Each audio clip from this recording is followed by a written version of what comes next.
Assalamualaikum warahmatullahi wabarakatuh. La ilaha illallah Muhammad Rasulullah. Allahumma sholli ala sayyidina Muhammad wa ala ali sayyidina Muhammad. Sahabat-sahabat, sedulur-sedulur, salam berbahagia, salam penuh keselamatan. Semoga Allah Tuhan kita senantiasa memudahkan kita. Selamat rahayu. Topik kita kali ini adalah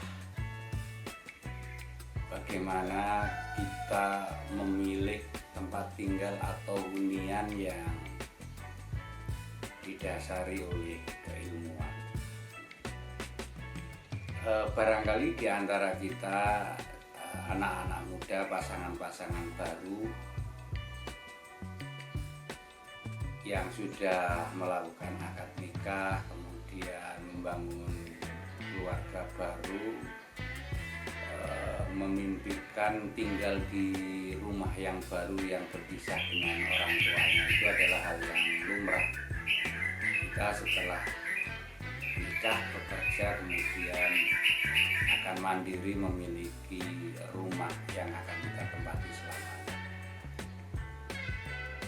Pertanyaannya adalah bagaimana kalau kita sudah merasa mandiri dan akan membangun mahliga kehidupan baru, memilih tempat tinggal, hunian atau rumah yang akan mendatangkan kebahagiaan kita selamanya ketika menempati rumah itu. Banyak tuntunan mengajarkan kepada kita kalau kita akan bertinggal di sebuah lokasi, maka perlu pertimbangan-pertimbangan berikut ini, sahabat. Yang pertama adalah diusahakan betapa rumah yang kita tempati, tempat tinggal kita itu dekat dengan pekerjaan kita. Jadi dengan rumah tempat tinggal yang dekat dengan pekerjaan kita, mungkin kantor kita, mungkin kampus kita yang dosen, mungkin sekolah kita yang guru, mungkin pabrik yang jika kita seorang karyawan, maka kita lebih hemat energi, lebih mudah, karena aktivitas kita sehari-hari itu sesungguhnya hanya terbagi menjadi dua hal sebenarnya. Kalau kita bekerja profesional, aktivitas kita ya hanya di rumah dan aktivitas kita di tempat kerja. Ditambah kalau di luar jam kerja mungkin kita bersosialisasi dengan masyarakat kita. Jadi prinsipnya yang pertama, usahakanlah kita bertinggal, berdiam di tempat, di rumah yang dekat dengan tempat pekerjaan kita. Sahabat-sahabat, sedulur-sedulur, yang kedua, usahakanlah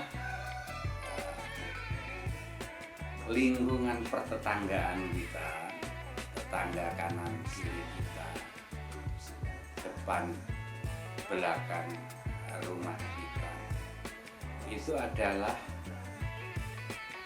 memilih tetangga-tetangga yang memiliki resonansi pikiran yang sama, memiliki resonansi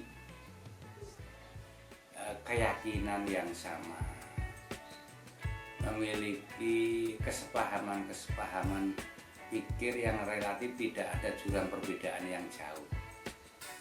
Sehingga mungkin kalau bisa memilih, kita misalkan kita beli tanah kapling yang akan kita bangun rumah, mungkin perlu tahu kapling saya kanan kiri depan belakang ini, perlu tahu ya sedikit identitas, sehingga tahu barangkali kita saling menyesuaikan. Mungkin diusahakan secara pendidikan memiliki strata yang sama, atau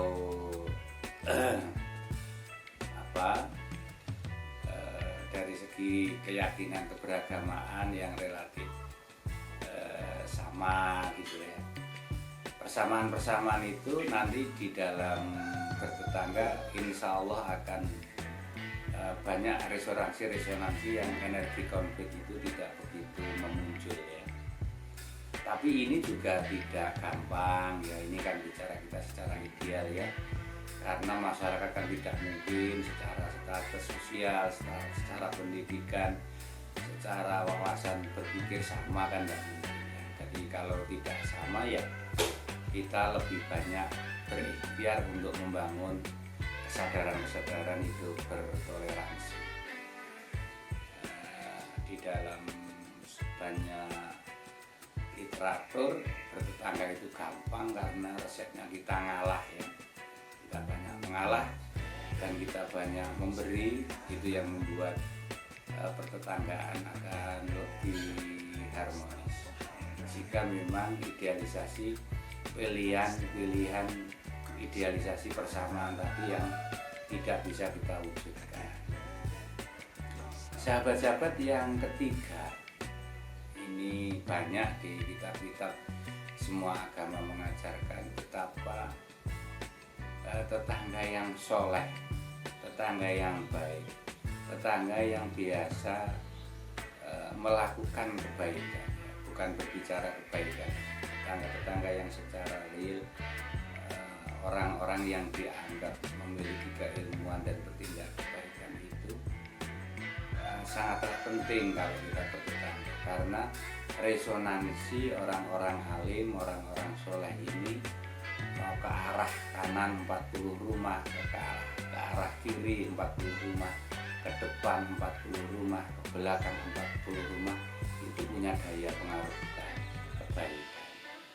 Sehingga beruntung kalau di antara kita tinggal di komplek perumahan atau di tempat tinggal hunian kampung yang di sekitar kita itu ada misalnya Pak Yai alim yang soleh, atau tokoh masyarakat yang alim, yang soleh, yang kehidupan kesehariannya mengajarkan tentang kebajikan dan hidup menolong sesama. Itu luar biasa sahabat-sahabat. Rasanya kalau di kampung itu ada ahli-ahli kebaikan, itu dampaknya ke zonasi sekeliling bertetangga itu akan ikut baik pula. Jadi ini menjadi keberuntungan kalau di antara kita memang tinggal di dekat rumahnya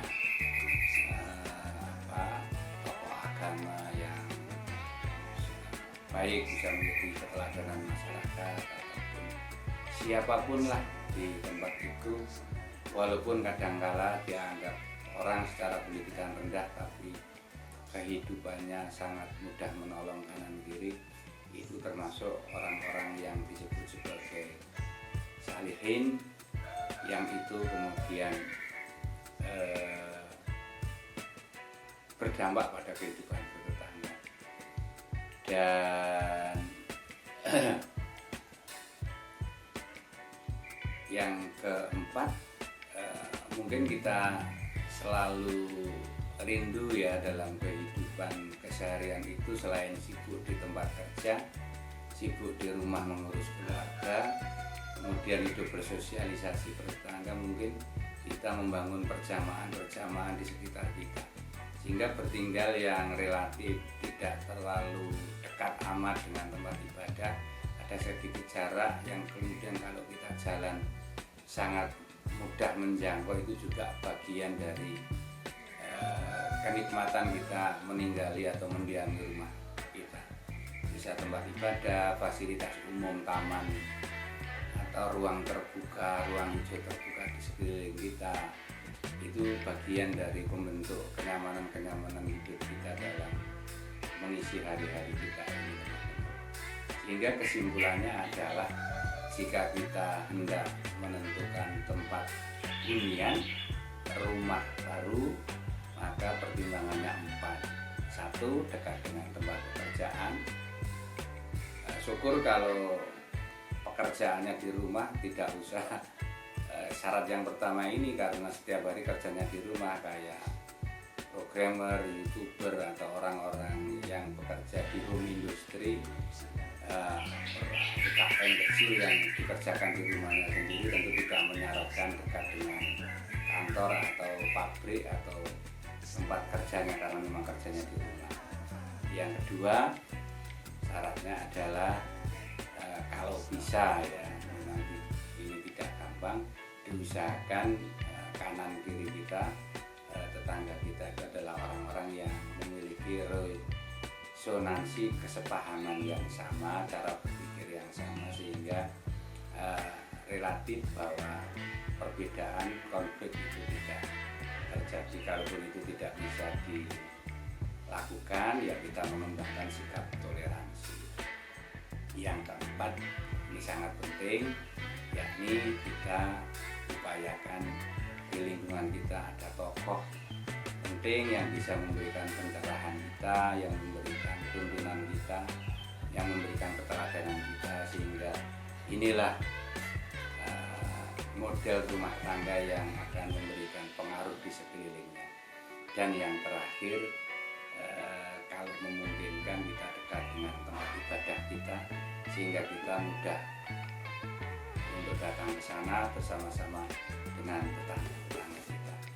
Salam kebajikan sedulur-sedulur, sahabat-sahabat, moga-moga di rumah, di tempat kerja maupun dalam kehidupan sosial di lingkungan kita masing-masing, kita senantiasa membangun guyub rukun kebersamaan, dan itu yang terjadi. Jika itu yang terjadi, rasanya kita hidup di rumah, di keluarga, di masyarakat, di tempat kerja, rasanya sudah seperti surga dunia. Terima kasih. Salam kebajikan, salam hidup manfaat.